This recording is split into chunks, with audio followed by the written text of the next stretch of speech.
स्यन्दनमधगन्धलुब्धमधुपा व्यलोलगण्डस्थलम्।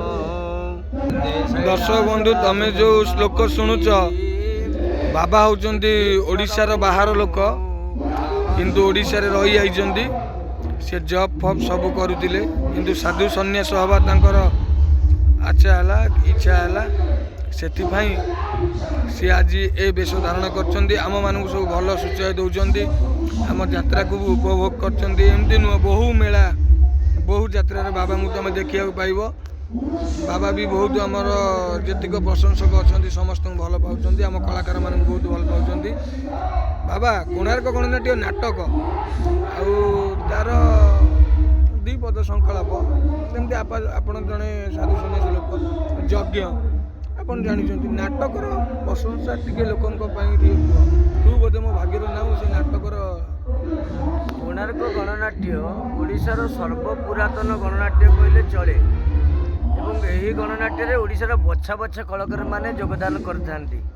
मत आसिक बयस है आज्ञा 46-47 वर्ष ताने दीर्घ 40 वर्ष ऊर्ध्व मुझे यात्रा पार्टी बहुत देखला माने वर्ष को थे देखुचु कि हाइलाइट यात्रा कहले कोणार्क गणनाट्य कहीं से मुख्य कलाकार रोचे खलनायक होती दैतारी पंडा ताबादे बर्तमान तो आजिका डेट्रे बहुत सुपरस्टार हिरो सब पलि आसिले आउ नुआ नुआ पिला भी जापारू से रतिक भाई थे राजा भाई थे हर भाई थे रायमन भाई थे से सब कलाकार थे कोणार्क गणनाट्य कर बर्तमान कोणार्क गणनाट्य ओडिशार पुरपल्ली नुहे भारतर पुरपल्ली ना कर सारी कोणार्क गणनाट्यर भाषा संलाप म्यूजिक डांस एक डांस टू आरंभ कर कमेडी समस्त बहुत सुंदर भाव में अभिनय करती अति सुंदर कोणार्क गणनाट्यर दमदार एपिसोड गुड़िक आप देखिए ना देहरु रोमांच सृष्टि हे गोटे यात्रा एवं चली आज्ञा